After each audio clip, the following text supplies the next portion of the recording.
Hello everyone, welcome back to my channel Tisham's corner আপনাদেরকে আবার স্বাগতম। অনেকদিন পর আমি এরকম রেডি শেডি হয়ে সুন্দর মতো ক্যামেরার সামনে বসছি। তার পিছনে কারণ তো আশা করি সবাই জানেন। যারা আমার চ্যানেলটা মোটামুটি ভিজিট করেছেন তারা অবশ্যই বুঝতে পারবেন যে কেন বসেছি।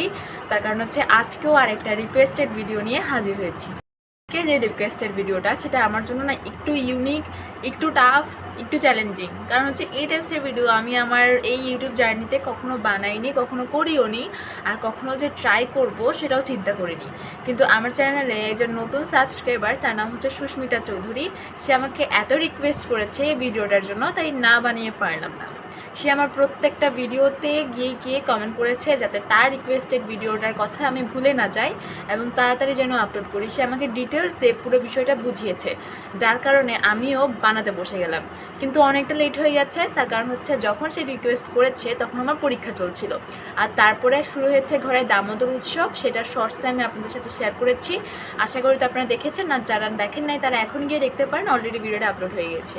তো এত সব ঝামেলার মধ্যে তার রিকোয়েস্টেড ভিডিওর কথা কিন্তু আমি ভুলে যাইনি। তো সেজন্য আজকে একদম সময় বের করে নিয়ে তড়িঘড়ি করে বসে পড়েছি তার রিকোয়েস্টেড ভিডিও বানানোর জন্য। আর আজকে আমি চেষ্টা করব যে শুধুমাত্র তার জন্য না, আমার সবগুলো সাবস্ক্রাইবারের জন্য বোধগম্য করে ভালো করে ডিটেলসে যাতে আমি ভিডিওটা আপনাদের সাথে শেয়ার করতে পারি। কারণ আমি যতগুলো রিকোয়েস্টেড ভিডিও এখনও পর্যন্ত বানিয়েছি সবগুলো হচ্ছে একটু লেন্দি হয়েছে, একটু বড় হয়েছে। কারণ আমি চেষ্টা করি যে ভিডিওগুলো ডিটেলসে করার জন্য যাতে কিছুটা হলেও উপকার করা যায়। আশা করি আজকের ভিডিওটাও সেরকম কিছুটা উপকার হবে।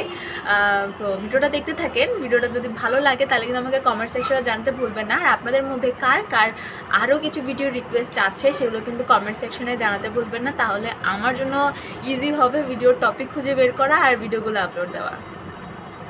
আচ্ছা, এত সব কিছুর মধ্যে বলতেই ভুলে গেছি যে সুস্মিতা চৌধুরী আসলে কী ধরনের ভিডিও রিকোয়েস্ট করেছে। একটু পড়ে শোনাচ্ছে, যদিও আমি আমার ভিডিওতে দিয়ে দিব। সে লিখেছে যে দিদিভাই কেমন আছো, তোমার কাছে একটা ব্লগের রিকোয়েস্ট আছে। আমার রিকোয়েস্টটা একটা ডিটেলসে বলছি, কিছু মনে করো না। তুমি একটা সেপারেট ব্লগ আপলোড করো, আফটার শাওয়ার ভেজা চুল কীভাবে তাওল দিয়ে বেঁধে রাখা যায় তা দেখাবে, এবং তাওল দিয়ে বেঁধে স্কিন কেয়ার করো, কী কী প্রোডাক্ট ইউজ করো তাও একটু দেখিও। আর লাস্টে কিছু ডিফারেন্ট ওয়েজ দেখিও তাওল দিয়ে কীভাবে ভেজা চুল বেঁধে রাখা যায়। আমার চুল তোমার মতো একটু লং, কেটেছিলাম, একটু বড় হয়েছে আর কি। বাট আফটার শাওয়ার ভেজা চুল কিছুক্ষণ বেঁধে রাখার লাগে, কারণ হালকা একটু স্কিন কেয়ার করি, ঘরের কিছু কাজ করি, তা না হলে ড্রেসে খুব পানি পড়ে চুলতে থেকে দেন ভিজে যায় ড্রেস। আমি হেয়ার ড্রায়ার ইউজ করি না, তাই তুমি যদি আমার রিকোয়েস্টের ব্লগটা আপলোড করো আমি ওভাবে বেঁধে রেখে কিছুক্ষণ হালকা কাজ করতে পারবো। আর আমি তো তাওয়াল ইউজ করি, তুমি পরে তাওয়াল দিয়ে দেখিও। অ্যান্ড সাথে কটনের গামছা থাকলে তা দিয়ে দুটা দিয়ে ইন ডিটেলসে ব্লগ কীভাবে কী কী ওয়েতে বাঁধা যায় ভেজা চুল, একটু লং টাইম নিয়ে ব্লগটা করো ডিটেলসে কেমন। আচ্ছা, সে অনেক বড় একটা কমেন্ট করেছে। সে মেনলি বোঝাতে চেয়েছে যে ভেজা চুল যাদের লং হেয়ার আছে তারা ভেজা চুল কীভাবে বেঁধে রাখবে। কারণ হচ্ছে লং চুল যাদের আছে তাদের ভেজা চুল যদি বেঁধে না রাখে শাওয়ার নেওয়ার পরে তাদের ড্রেস ভেজে যাওয়ার সম্ভাবনা থাকে। এখন কথা হচ্ছে আমার তো লং হেয়ার ছিল, বাট আমার হেয়ার ড্যামেজ হয়ে গিয়েছে নিচের দিকে, তো যার কারণে আমি না কেটে ফেলেছি। কেটে আমি এখন শর্ট হেয়ারে আপাতত চলে আসছি। বাট লং হেয়ারের দুঃখটা তো বুঝি, সেজন্য আমি চেষ্টা করবো যে ভিডিওটা একটুখানি ডিটেলসে লং ভিডিও করে ব্যাপারগুলো বোঝানোর জন্য। আফটার শাওয়ার স্কিন কেয়ার বলতে আমি আমার একজন পাবলিক যে আমার চুলের জন্য আমার সর্বস্ব দিয়ে দিতে পারবো, মানে আমার জমানো লাস্ট টাকাটাও আমি দিয়ে দিতে পারবো। বাট আমি স্কিনের জন্য জাস্ট একটা ফেস ওয়াশ 3 বেলা ইউজ করতে পারি না। তো আমি তো স্কিন কেয়ার খুব একটা কিছু করি না, বাট যেটা বেসিক, যেটা আমাকে দিয়ে হয় সেটা দেখাবো আর কি ভিডিওতে। সো ভিডিওটা দেখতে থাকেন। স্কিন কেয়ারের জন্য যে প্রোডাক্টগুলো আমি ইউজ করি সেখানে আমি জাস্ট আপনাদেরকে দেখিয়ে দিচ্ছি। এখানে আমি ক্লিন অ্যান্ড ক্লিয়ারের ফেস ওয়াশ ইউজ করি, আর সেই সাথে ডিজায়ারের এই সানস্ক্রিনটা ইউজ করি, পন্ডসের এই সুপার লাইট জেলটা ইউজ করি। আমি কোনো ধরনের সিরাম এখনও পর্যন্ত স্কিনে ইউজ করি না, আর সবাই যেটা ইউজ করে লিপ বাম, এই লিপ বামটাই আমি ইউজ করি। এটাই হচ্ছে আমার স্কিন কেয়ার। তো এবার দেখা যাক যে কীভাবে আমরা টাওয়াল দিয়ে বা গামছা দিয়ে চুলটাকে ওয়াইপ করতে পারি।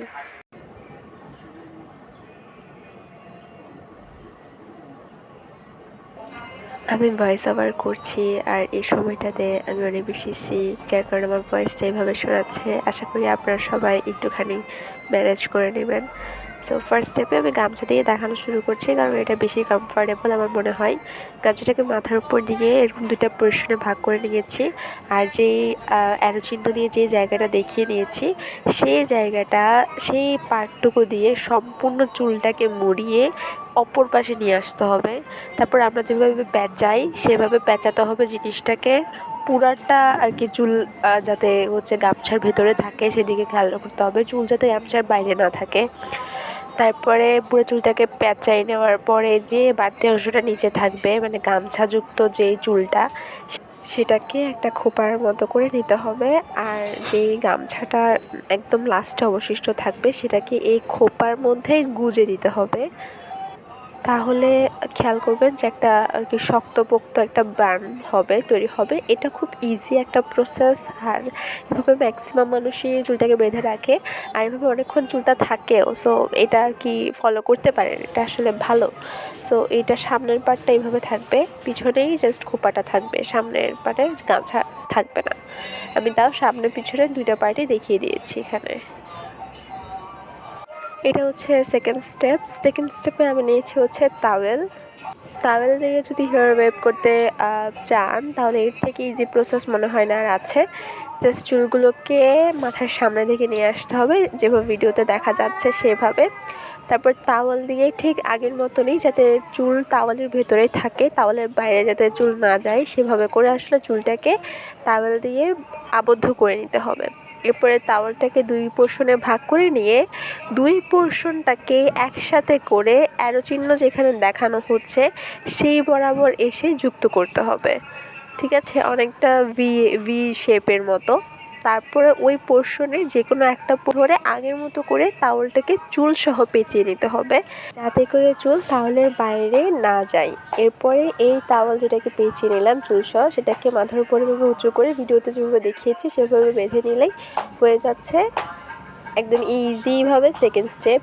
পিছনের সাইডটা থাকবে না, এমন। এটা খুব একটা ইজি একটা প্রসেস। স্টেপ 3তে তোমাদের সাথে একটা জিনিস শেয়ার করি, সেটা হচ্ছে বাজারে কিনতে পাওয়া মাইক্রোফাইবার হেয়ার টাওয়েল। এটা আমার কাছে নাই আনফর্চুনেটলি, যার কারণে আমি তোমাদের দেখাতে পারিনি, বাট আমি তোমাদের সাথে ছবি শেয়ার করছি। বিষয়টা হচ্ছে অনেকটা এমন, আর তোমরা এটাকে এইভাবে বাঁধতে পারো। যেহেতু আমার কাছে নেই সেহেতু ছবি দিয়ে তোমাদের সাথে শেয়ার করলাম। পার্সোনালি তাহলে দিয়ে অনেকগুলো স্টাইল বেঁধে দেখার পরে আমি রিয়েলাইজ করলাম যে লম্বা চুলের জন্য এই স্টেপগুলোই ভালো। সো তোমরা চাইলে যাদের লম্বা চুল আছে তারা এই স্টেপগুলো ফলো করতে পারো। আচ্ছা, ভিডিওটা আপনাদের কেমন লেগেছে সেটা কমেন্ট করে কিন্তু জানাতে ভুলবেন না। আর যদি আরও রিকোয়েস্টেড ভিডিও থাকে সেটাও কমেন্ট করে জানাতে পারেন, তাহলে আমি ভিডিওর টপিক পেয়ে যাব আর অন টাইমে ভিডিও আপলোড দিতে পারবো। সো আজকের মতো এইটুকুই, দেখা করে নিচ্ছি নেক্সট কোনো একটা ভিডিওর সাথে। ততদিন পর্যন্ত সবাই ভালো থাকবেন, সুস্থ থাকবেন আর পজিটিভ থাকবেন। আমার ভিডিওটা যদি ভালো লেগে থাকে ভিডিওতে প্লিজ একটা লাইক করতে ভুলবেন না, কমেন্ট করতে ভুলবেন না, সাবস্ক্রাইব করতে ভুলবেন না আমার channel Trisham's corner. So tata, bye by.